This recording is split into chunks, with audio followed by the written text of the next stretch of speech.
दिल्ली के जंतर मंतर पर प्रस्तावित प्रदर्शन में शामिल होने जा रहे समाजवादी पार्टी के नेताओं और कार्यकर्ताओं को आगरा में पुलिस ने रोक दिया। इसके बाद पुलिस और सपाइयों के बीच जमकर नोकझोंक, धक्का मुक्की और नारेबाजी हुई। पूरे घटनाक्रम के बाद शहर का राजनीतिक माहौल गर्मा गया। दिल्ली के जंतर मंतर पर आयोजित प्रस्तावित कार्यक्रम में शामिल होने के लिए आगरा से रवाना हो रहे समाजवादी पार्टी के नेताओं और कार्यकर्ताओं को पुलिस ने शहर में ही रोक दिया। पुलिस द्वारा लगाए गए बैरिकेड्स के सामने सपा कार्यकर्ता रुक गए और आगे बढ़ने की कोशिश करने लगे। इसी दौरान पुलिस और कार्यकर्ताओं के बीच तीखी बहस शुरू हो गई, जो देखते ही देखते धक्का मुक्की में बदल गई। मौके पर कुछ समय के लिए अफरा तफरी का माहौल बन गया। पुलिस की कार्रवाई से नाराज सपा नेताओं और कार्यकर्ताओं ने सड़क पर ही धरना देते हुए सरकार और पुलिस प्रशासन के खिलाफ जमकर नारेबाजी की। प्रदर्शनकारियों का आरोप था कि उन्हें शांतिपूर्ण तरीके से लोकतांत्रिक विरोध दर्ज कराने के अधिकार से वंचित किया जा रहा है और विपक्ष की आवाज को दबाने की कोशिश की जा रही है।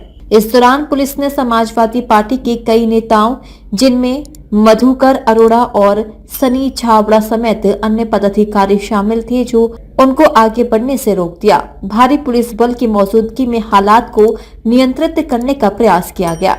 पुलिस अधिकारियों ने प्रदर्शनकारियों को समझाने की कोशिश की, लेकिन काफी देर तक दोनों पक्षों के बीच तनातनी बनी रही। सपा नेताओं का कहना है कि लोकतंत्र में शांतिपूर्ण प्रदर्शन करना प्रत्येक नागरिक और राजनीतिक दल का अधिकार है, लेकिन सरकार पुलिस के जरिए विपक्ष की गतिविधियों को रोकने का प्रयास कर रही है।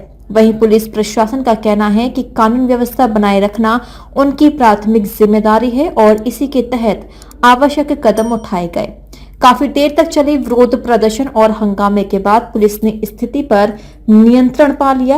हालांकि इस पूरे घटनाक्रम के बाद आगरा की राजनीति में एक बार फिर सियासी सरगर्मियां तेज हो गई हैं। देखिए, इस बार छात्रों के भविष्य की बात, अपने बच्चों के भविष्य के लिए, और समाजवादी पार्टी उनके पक्षधर है, उनके भविष्य के उज्जवल भविष्य के लिए। आज उनके जो परेशानी है, वहाँ उनका उत्पीड़न हो रहा है, खाना पीना भी उनके पास नहीं पहुंच रहा है, बहुत परेशान है। इसलिए समाजवादी पार्टी उनके पक्ष में और हर संभव मदद करने का प्रयास कर रही है। और इसी क्रम में निकी अरोड़ा जी, ऋतिक प्रजापति जी और उनके साथी आज जाना चाह रहे थे जंतर मंतर। मुझे तो नहीं लग रहा क्यों रोक दिया। जंतर मंतर दिल्ली में रोका जाता तो बात अलग थी। आगे लगता नहीं कि लोकतांत्रिक जो एक तरह से छूट मिली हुई थी, उसको से कुछ लगा। अब वो तो लोकतंत्र तो खत्म हो गया ना, उसका कोई औचित्य नहीं रहा। अगर ये सब होता तो शायद ये नौबत नहीं है। आज गरीब अमीर सब मतलब व्यापार चौपट हो गया, शिक्षा खत्म कर दी। आप बता दीजिए, ये छात्रों को इसलिए परेशान करे, ये पढ़ेंगे लिखेंगे तो फिर नौकरी मांगेंगे, और नौकरी देंगे नहीं है। इसलिए वो शिक्षा ही उत्तर प्रदेश नहीं, हिंदुस्तान से खत्म कर दे रहे।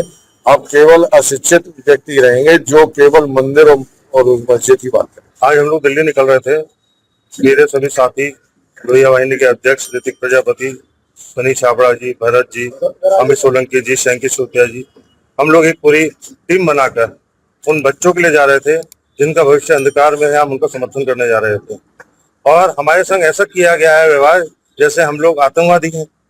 हम लोग भी इस देश के लोग हैं, हम इस देश के हिंदुस्तानी, हम यहीं के वासी हैं।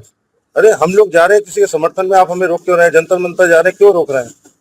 जंतर मंतर पुलिस रोके तो समझ में आता है, आगरा में क्या मतलब बनता है कि हमें रोका जाए? हमें रास्ते में रोका जाता हम समझते, लेकिन साहब हम किसी के समर्थन में जाएंगे? हम समाजवादी लोग हैं, हर चीज में हम आगे हैं। उन बच्चों के लिए हम खाना पीना सब व्यवस्था लेके जा रहे थे, हमें रोक दिया गया है। आज हम समाजवादी पार्टी के वरिष्ठ नेता निकी अरोड़ा जी और विजेंद्र प्रजापति के नेतृत्व में जो वहाँ धरना दे रहे हैं बच्चे युवा, उनको समर्थन देने जा रहे थे। तो कल हमारे राष्ट्रीय अध्यक्ष ने पोस्ट डाली है कि जो मैटो से या जो भी अन्य संस्थाओं से जैसे खाना आता है वो सब रोक लगा दी है। तो आज हम उनको समर्थन देने जा रहे थे, खाने पीने की व्यवस्था करने जा रहे थे, लेकिन इस पुलिस ने हमको यही रोक दिया गया। क्या अब हमको कहीं जाने की भी इजाजत लेनी पड़ेगी? फिर तो ऐसा हो जाएगा थोड़े समय बाद, यदि हमें सांस भी लेनी है तो पुलिस से और योगी सरकार से अनुमति लेनी पड़ेगी। ये क्या लोकतंत्र? आज हम दिल्ली जितने भी सभी छात्रों के भविष्य के अंधकार में डाल दिया गया है उसके लिए आवाज उठाने के लिए उनके साथ जंतर मंतर पर शामिल होने जा रहे हैं। जैसा कि आप देख सकते हैं कि उत्तर प्रदेश के शिक्षा मंत्री जी बयान देते हैं कि जो प्रदर्शन कर रहे हैं वो राष्ट्रद्रोही है। अब बीजेपी ने ही सारा टेका ले रखा है कि राष्ट्रद्रोही कौन है और राष्ट्रहितैषी कौन है, यानी बीजेपी के सारे लोग हैं वो राष्ट्रहितैषी हैं, और जो छात्र अपने मौलिक आवाज उठा रहे हैं, हमारे मौलिक सारे अधिकार छीन रखे हैं, उनकी आवाजें उठा रहे हैं, तो वो राष्ट्रद्रोही हो गए। और जैसा कि आप सभी जानते हैं, जोमेटो वगैरह से जो लोग और उनकी मदद कर रहे थे, जोमेटो, स्विगी और आपका कह सकते हैं ब्लिंकिट वगैरह, ये सारे ऐप्स जो थे जो उन्हें डिलीवरी प्रोवाइड करा रहे थे, वो सारे बंद कर दिए गए। डीजी महाराजा न्यूज के लिए हरेंद्र पचौरी की रिपोर्ट।